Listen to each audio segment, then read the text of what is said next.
வணக்கங்க.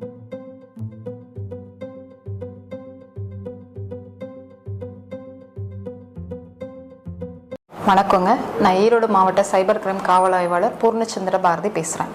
இப்போ ரீசெண்ட் டேஸில் ஒரு ஸ்கேம் வந்து ரொம்ப எல்லார் மக்கள்கிட்டையும் வந்து என்னதுன்னா போயிட்டுருக்கு. அது என்னன்னு நான் சொல்லிடுறேன்.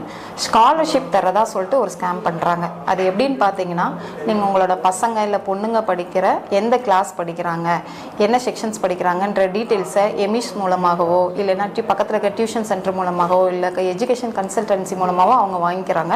வாங்கிட்டு பேரண்ட் ஆகிய உங்களுக்கு வந்து கால் பண்ணுறாங்க. கால் பண்ணி நாங்கள் இந்த மாதிரி கவர்மெண்ட்லேருந்து பேசுகிறோம், உங்கள் பையன் வந்து இந்த கிளாஸ் தானே படிக்கிறான், இந்த ஸ்கூலில் தானே படிக்கிறான், இங்கே தான் இந்த அடுத்து வந்து இந்த கிளாஸ் தானே போக போகிறான், பேர் இது தானே, அப்பா பேர் இது தானே, அம்மா பேர் இது தானே அப்படின்னு சொல்லும்போது ஆமாம் அப்படின்னு சொல்லிட்டு உங்களுக்கு நம்ப ஆரம்பிச்சிடுறீங்க.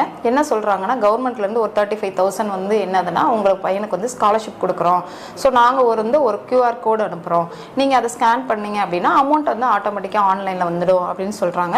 நம்ம மக்களும் என்ன செஞ்சு அவங்க டீட்டெயில்ஸ் எல்லாம் கரெக்டாக சொன்னனே, உண்மைதான் சொல்கிறாங்க போலன்னு நம்ப ஆரம்பிச்சுறீங்க. நம்ப ஆரம்பிச்சு அவங்க அனுப்புகிற அந்த QR கோடையோ இல்லை அவங்க சொல்கிற இன்ஸ்ட்ரக்ஷனையோ நீங்கள் ஃபாலோ பண்ணுறீங்க. ஃபாலோ பண்ணோன்னே உங்களோட அக்கௌண்ட்லேருந்து பார்த்தீங்கன்னா அமௌண்ட் வந்து அவங்களுக்கு போயிடுது.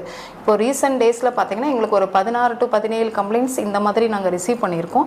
தயவு செஞ்சு எந்த ஒரு கவர்மெண்ட்டில் இருந்தும் ஸ்காலர்ஷிப் கொடுக்குறாங்கன்னா டைரெக்டாக உங்களோட இந்த மாதிரி ஃபோன் பண்ணி கொடுக்க மாட்டாங்க. ஒன்று ஸ்கூல் வழியாகவோ இல்லைன்னா ஸ்கூல் வழியாக தான் வரும். அதனால் இந்த மாதிரி ஒரு ஃபோன் வந்தது அப்படின்னா தயவு செஞ்சு உடனே நான் ஸ்கூலில் போயிட்டு பார்த்து நேரடியாக கேட்டு நான் வாங்கிக்கிறேன், நீங்கள் சொன்னதுக்கு ரொம்ப நன்றி அப்படின்ற மாதிரி சொல்லிட்டு ஃபோனை கட் பண்ணிடுங்க. யாருமே அவங்க சொல்கிற QR கோடை ஸ்கேன் பண்ணாதீங்க. அதே போல் அவங்க சொல்கிற ப்ரொசீஜர்ஸை தயவு செஞ்சு ஃபாலோ பண்ணாதீங்க. அப்படி சப்போஸ் அதை மீறி நீங்கள் வந்து டச் பண்ணிட்டீங்க இல்லை அவங்க சொல்கிறத வந்து நீங்கள் வந்து பணத்தை அனுப்பிச்சிட்டிங்க அப்படின்னாலும் 1930 அப்படிங்கிற டோல் ஃப்ரீ நம்பருக்கு உடனே கால் பண்ணி கம்ப்ளைண்ட் ரிஜிஸ்டர் பண்ணுங்கள். அப்படி இல்லைன்னா www.cybercrime.gov.in அப்படின்ற போர்ட்டல்லையும் போயிட்டு நீங்கள் கம்ப்ளைண்ட் ரெஜிஸ்டர் பண்ணலாம். இது மாதிரி பண்ணுங்கள். எந்த ஒரு லிங்க்கு அவங்க சொல்கிற எந்த ப்ரொசீஜரையும் ஃபாலோ பண்ணாதீங்க. தேங்க்யூ.